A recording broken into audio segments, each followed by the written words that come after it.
ఆ అమ్మాయి ముఖం తుడుస్తున్న సమయంలో తనకేదో వింతగా అనిపించింది. అద్దంలో చూసుకుంటే గత 3 సంవత్సరాలుగా ఉన్న మొటిమల మచ్చలు నెమ్మదిగా తగ్గిపోతున్నట్టు కనిపించాయి. మొదట ఆమెకిది భ్రమ అనిపించింది కాబట్టి మళ్లీ తువ్వాలతో ముఖం తుడిచింది. కానీ ఈసారి మచ్చలు పూర్తిగా మాయమయ్యాయి. ఇది చూసిన వెంటనే ఆమెకు ఏదో గందరగోళం జరుగుతోందని అనుమానం వచ్చింది. నిజానికి 2 గంటల ముందు ఆమె తండ్రి కారు నడుపుతూ ఒక విచిత్రమైన జంతువును ఢీకొట్టాడు. అది బయటకు తెల్లగా చిన్న గుర్రంలా కనిపించింది. కానీ దాని నుదిటిపై మెరిసే కొమ్ము ఉండటంతో అది యూనికార్న్ అని అర్థమైంది. యూనికార్న్ చూసిన వారికి ఏడాది పొడవునా అదృష్టం కలిసి వస్తుందని కథలు చెబుతారు. అమ్మాయి పోలీసులకు ఫోన్ చెయ్యాలా వద్దా అని ఆలోచిస్తుండగా ఆమె తండ్రి ఇనుప రాడ్డుతో యూనికార్న్ తలపై కొట్టాడు. ఇద్దరి దుస్తులు రక్తంతో నిండిపోయాయి. వారి శరీరాల్లో జరుగుతున్న మార్పులకు కారణం అదే యూనికార్న్ అని అనిపించింది. అమ్మాయిలాగే కొంతసేపటికి తండ్రికి ఒక మార్పు గమనించబడింది. అతని చూపు తిరిగి సరిచూసింది. కళ్లద్దాలు పెట్టుకుంటే మసకగా కనిపించేది. కానీ కళ్లద్దాలు లేకుండానే అన్ని స్పష్టంగా కనిపించసాగాయి. ఆ సమయంలో తండ్రి ఒక ధనవంతుడైన క్యాన్సర్ రోగికి వసీయత్ రాస్తుండగా కారు ఒకసారిగా కంపించసాగింది. అందరూ బయటకు పరిగెత్తారు. కానీ ఆశ్చర్యకరంగా చనిపోయిందనుకున్న యూనికార్న్ మళ్లీ బ్రతికింది. అది కారులోంచి బయటకు రావడానికి ప్రయత్నించగా అక్కడున్న ఒక మహిళ తుపాకీతో కాల్చి మళ్లీ దాని తల పగలగొట్టింది. అర్పిత అందరికీ నిజం చెప్పింది. యూనికార్న్ ను ఢీకొట్టిన తరువాతే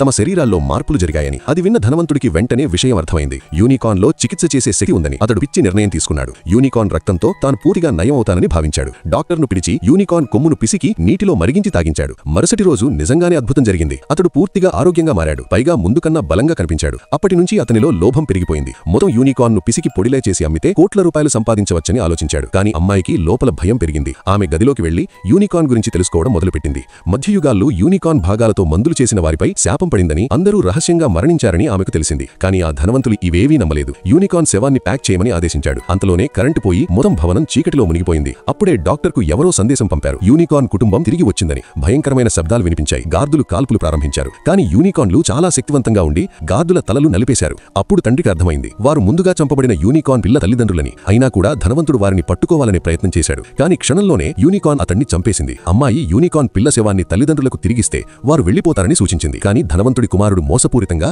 ముందే పిల్ల యూనికార్న్ వెన్నెముకను తీసేసి శవాన్ని బయటకు పంపించాడు. ఇది చూసిన యూనికార్న్ తల్లిదండ్రులు పూర్తిగా విరిగిపోయారు. కానీ కోపంతో మరింత భయంకరంగా మారి మిగతా పనివాళ్లను కూడా చంపేశారు. అందరూ భయంతో భవనం లోపల దాక్కున్నారు. అప్పుడే ధనవంతుడి కుమారుడు అమ్మాయిని బంధకంగా తీసుకుని యూనికార్న్లను బయటకు రప్పించడానికి ప్రయత్నించాడు. యూనికార్న్లు భయంకరమైన పళ్లతో ముందుకొచ్చాయి. కానీ ఒక్కసారిగా శాంతించి అమ్మాయి ఒడిలో తలపెట్టుకుని నిద్రపోయాయి. ఎందుకంటే అమ్మాయి హృదయం స్వచ్ఛమైనదని వారికి అర్థమైంది. ఈలోగా తండ్రి తీవ్రంగా గాయపడతాడు. అమ్మాయి ఏడవడం మొదలుపెడుతుంది. అప్పుడు యూనికార్న్ తల్లిదండ్రులు తమ కొమ్ములను ఒకదానితో ఒకటి తాకిస్తారు. బలమైన కాంతి శక్తి వ్యాపిస్తుంది. ఒక అద్భుతం జరుగుతుంది. తండ్రి మళ్లీ బ్రతుకుతాడు. అలాగే చిన్న యూనికార్న్ పిల్ల కూడా తిరిగి జీవిస్తుంది.